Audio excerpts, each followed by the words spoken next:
Sekarang aku tahu cara hidup bersama yang tidak mengecewakan pasangan. Sekarang aku tahu maknanya kesetiaan. Sekarang aku tahu caranya membahagiakan, menggembirakan. Itu dari hubungan dan juga dari patah hati. Tadi kita bisa belajar. Jadi katanya Brian McGill, yuk kita membacanya jangan hanya di aspek kekecewaan dan kesedihan, tapi kita membacanya di aspek pelajaran hidup yang kita dapat. Tambah banyak pengalaman, tambah matang kita menyikapi hidup ini. Nah, ini yang sulit diperoleh kalau hanya dari buku. Perlu kita dapat dari pengalaman. Jadi ini pelajaran menurut saya jadi strategi untuk kita biar tidak terjebak di situ-situ terus. Tapi kita mengambil sudut pandang yang berbeda bahwa penderitaan yang kita rasakan itu hakikatnya adalah pelajaran. Nah, ada lagi pelajaran dari Hemingway. Kata dia, the most painful thing is losing yourself in the process of loving someone too much and forgetting that you are special too. Kalian boleh tetap nyambung, boleh pisah, tapi tolong jangan kehilangan dirimu.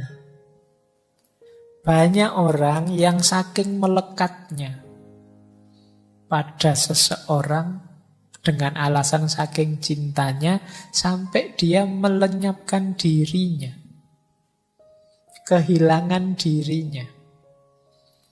Jadi cinta berubah jadi kompromi-kompromi.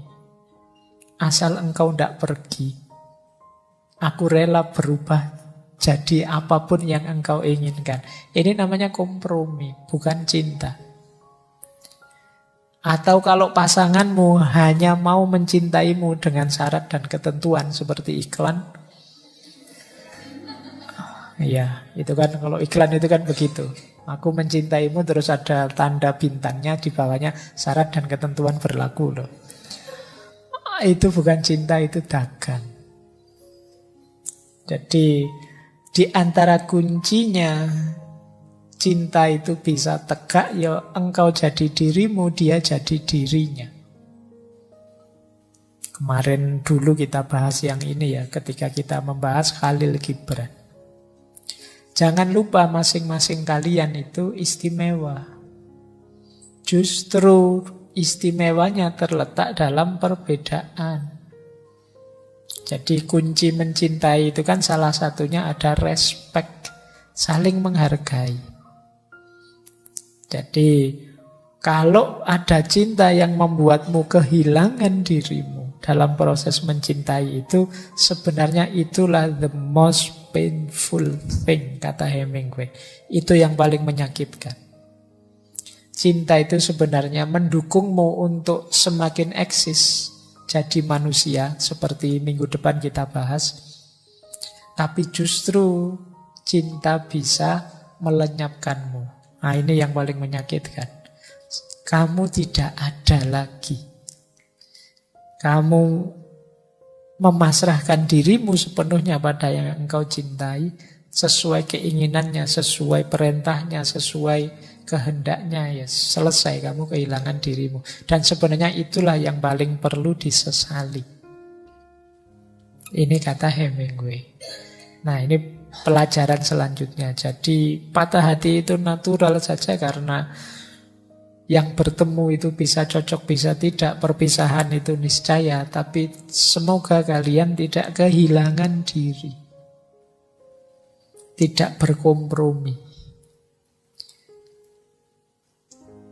Nah, ini juga ada kalimat, air mata yang mengalir untuk orang lain itu bukan tanda kelemahan, tetapi tanda hati yang jernih. Nah, ini oke ya. Jadi apa, kalau patah hati tidak usah malu-malu, nangis saja tidak apa-apa. Justru itu menunjukkan ya kalian memang tulus mencintainya. Makanya ketika berpisah sakit. Nah, ya yang cowok juga ndak usah malu-malu, kalau pengen nangis ya nangis. Ndak apa-apa. Kenapa? Ya mosok kamu pisah terus ketawa. Itu berarti ndak cinta, ndak tulus tadi. Pisah terus nyukur-nyukur ke, yo rasain lu, ndak lah. Kalau memang tulus kemarin mencintai, berpisah itu memang sakit. Ndak apa-apa menangis, karena tangisan itu bukan pertanda bahwa kamu lemah, tapi pertanda bahwa kamu tulus. Jadi wong manusia itu makhluk makna. Apa-apa ya kamu maknai yang positif lah. Tangisan dimaknai sebagai ketulusan. Nanti perpisahan dimaknai sebagai takdir atau barokah atau apalah, monggo. Nah itu kan lebih meringankan hatimu daripada kamu maknai sebagai bencana. Atau maknai seperti tadi, begitu diputus, wah ini berarti Allah sedang memberiku pelajaran tambahan. Aku harus nyari pelajaran lagi ke yang lain, tidak hanya pelajaran ini. Nah itu lebih meringankan. Jadi ini quotes yang ini mengajarkan kita untuk memberi makna yang positif saja. Baik. Nah ternyata kata Josh Harris ini yang tadi punya quote sebelumnya, ada yang lebih menyakitkan dibandingkan patah hati. Waiting hurts, forgetting hurts, but not knowing which decision to take can sometimes be the most painful. Menunggu itu menyakitkan, melupakan juga menyakitkan, tetapi tidak tahu mana yang harus aku lakukan, aku putuskan, itu biasanya kadang-kadang jauh lebih menyakitkan. Berarti apa? Situasi tidak jelas itu lebih menyakitkan. Kamu itu masih cinta padaku apa pingin pisah? Nah, kalau masih cinta kok begitu, kalau pengen pisah kok begitu, tidak jelas. Aku harus melupakanmu atau menunggumu, itu tidak jelas juga, itu jauh lebih menyakitkan. Nah, yang pengalaman mesti ngerti lah. Seperti apa digantung tidak jelas. Nah, oke, baik. Ini beberapa quotes. Saya membawa beberapa wawasan ini menarik. Mungkin teman-teman membayangkan ini dari filosof siapa. Saya membawa pandangan tentang cinta dan patah hati dari Ko Ping Ho. Kalau teman-teman pernah membaca ceritanya Ko Ping Ho, dulu saya senang sekali. Saya itu kalau baca ada kalimat-kalimat bagus, saya sisihkan, saya catat, saya tandai. Nah, saya ketemu pandangan yang bagus tentang patah hati dan cinta ini. Ada beberapa nanti saya bawa. Ini untuk mengantarkan ke minggu depan. Bagaimana menyikapi patah hati secara eksistensial. Kalian boleh mendiskusikan pandangannya ini. Ini menarik. Yang pertama begini kata dia. Ini saya ambil dari, kalau tidak salah, Bukek Siansu, serialnya. Ini ada orang tua yang menasehati tokohnya. Kata dia begini, cinta antara pria dan wanita itu bukanlah cinta yang sejati namanya, melainkan asmara yang timbul dari kecocokan selera, baik mengenai ketampanan maupun mengenai watak, sehingga saling tertarik, kagum, seperti orang melihat bunga-bunga indah. Gairah karena kecocokan selera ini bercampur dengan nafsu birahi. Asmara ini penuh dengan keinginan menguasai, memiliki, memperbudak, penuh dengan keinginan dimanja, dipuja, dijunjung tinggi. Di samping keinginan menikmati kepuasan dari hubungan yang didorong oleh nafsu birahi. Ini kalimatnya jujur. Kalau kalian kemarin-kemarin berteori cinta, cinta itu agung, tidak ada pamrih, tidak ada apa-apa, ya kata beliau prek, tidak begitu. Pasti ada pamrih-pamrih fisik, dorongan birahi. Kenapa begitu? Karena semua ini bersumber dari si aku yang selalu menunjukkan segala hal demi kepentingan dan kesenangan diri sendiri. Meskipun dengan cara yang cerdik, berliku-liku, tujuan terakhirnya adalah untuk diri sendiri, untuk si aku ini. Kamu boleh berteori ndaki-ndaki tentang cinta, ya ujungnya tetap ke situ nanti. Kamu pengen seneng-seneng sesuai kepentinganmu. Karena itulah asmara antara pria dan wanita ini menimbulkan hal-hal gila seperti sekarang ini. Hal-hal yang tadi kita sebut tidak masuk akal. Kalau diputuskan menimbulkan duka, kalau dikhianati menimbulkan benci, kalau tidak ditanggapi menimbulkan cemburu. Ini menunjukkan ego. Pendeknya, asmara antara pria dan wanita itu menimbulkan bermacam pertentangan, ketakutan, yaitu takut kehilangan dan duka. Itulah cinta antara pria dan wanita yang kau agung-agungkan itu. Nah, ini masih berlanjut. Teman-teman semoga sudah menangkap poinnya ini. Nah, terus dibantah oleh muridnya. Mungkin itu gambaran cinta orang yang wataknya buruk. Seorang yang hanya mementingkan dirinya pribadi. Cinta orang yang berhati nurani bersih, itu kan dia sanggup berkorban, siap melakukan apapun juga, bahkan sanggup berkorban nyawa kalau perlu untuk orang yang dicintai. Nah, malah diketawain. Itu alasan kuno yang sudah menjadi kembang bibir semua orang yang mabuk cinta. Memangnya aku percaya bahwa engkau akan berani berkorban nyawa untuk gadis yang kau cintai. Tetapi bagaimana seandainya gadis itu tidak membalas cintamu? Bagaimana kalau engkau melihat dia berkasih-kasihan dengan pria yang lain? Bagaimana kalau dia tidak setia kepadamu, mengolok-olok cintamu, dan dengan mencolok bermain cinta dengan pria lain di hadapanmu? Apakah engkau tetap rela? Dan cintamu akan tetap. Jadi omong kosong saja, orang mengorbankan nyawa demi cinta. Alah, itu prek juga. Wong yo kalau pacarnya ganti pasangan atau ngelirik orang lain saja kamu marah-marah. Kamu sebenarnya hanya ingin dibales saja cintamu. Jadi itu kalimat bunga-bunganya orang yang mabuk cinta. Nah, ini dibantah. Dibantah lagi. Masa begitu, guru? Gimana dengan cinta anak pada ibunya, wis? Ini kan cinta sejati. Kata gurunya, itu pun palsu. Seorang anak merasa terkurung budi pada ibunya. Orang yang terdekat dengannya sejak kecil.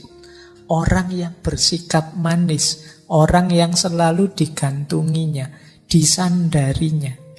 Sehingga dia terbiasa oleh perlindungannya. Dan setelah si anak besar teringat akan kebaikan-kebaikan ini, dia merasa berutang budi dan ingin membalas budi. Bukan cinta yang sejati, melainkan perasaan hutang budi belaka.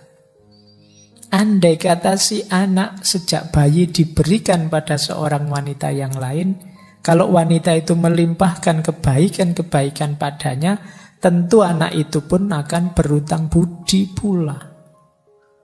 Ini pun bersumber pada si aku. Utang budi itu kan karena dia baik padaku, aku baik pada dia. Coba kalau seorang ibu bersikap buruk pada anaknya, bersikap kejam dan lain sebagainya, apakah si anak akan tetap mencintainya seperti yang diucapkan mulutnya? Lihat saja, semua orang yang telah dewasa setelah menikah, bukankah perasaannya lebih dekat pada suaminya, istrinya, atau anak-anaknya? Nah, cinta anak pada orang tua, kalau di sini katanya belum cinta yang sejati, itu lebih ke balas budi saja. Wah, guru pandai sekali berdebat. Gimana kalau cinta kasih seorang ibu pada anaknya? Itu kita sering pakai contoh ini. Nah, beranikah Tuhan menyangkal dan mengatakan bahwa cinta kasih seorang ibu pada anaknya juga palsu? Jawabannya mengagetkan. Iya, memang palsu. Selama si ibu mengharapkan kesenangan dari cintanya itu. Kalau seorang ibu hendak membuktikan cintanya palsu atau bukan, dia boleh bertanya pada dirinya sendiri. Marahkah dia kalau si anak tidak menurut kata-katanya? Bencikah dia kalau si anak berani melawannya dan bersikap kurang ajar kepadanya?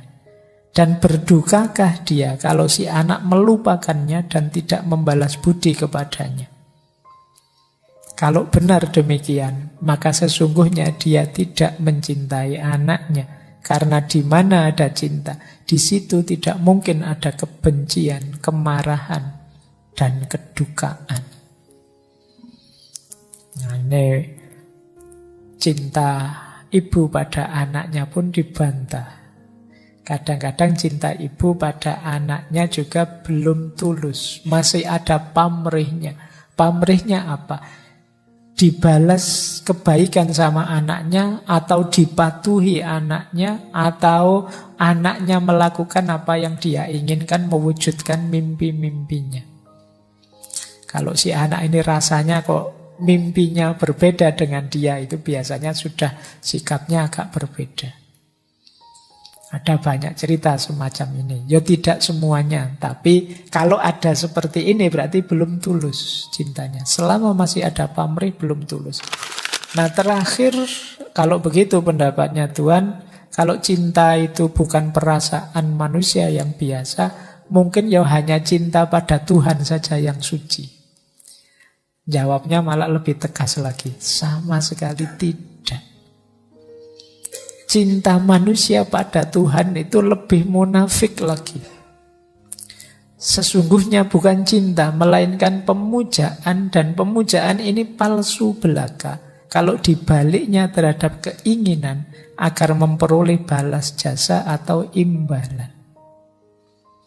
Kalau manusia memuja Tuhan dengan niat agar memperoleh imbalan berkah, baik selagi masih hidup atau kelak kalau sudah mati, maka pemujaan itu pun palsu belaka, seperti jual beli. Cinta adalah sederhana dan wajar, tanpa pamrih. Karenanya tidak akan mendatangkan kecewa, benci, atau duka. Jadi patah hati tadi kemungkinan muncul karena cintanya masih banyak pamrihnya. Termasuk pamrih ingin menikahi, pamrih ingin dibalas cintanya, pamrih ingin memiliki sepenuhnya.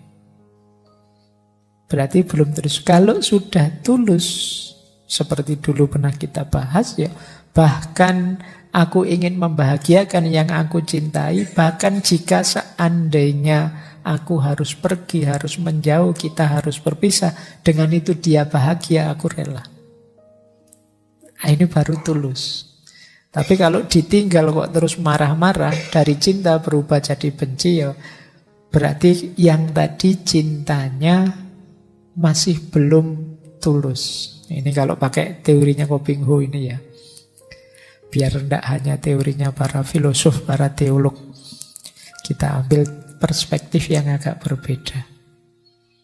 Jadi, karena kalau dalam psikologi itu ada istilah paradox relationship. Paradox relationship itu paradok hubungan.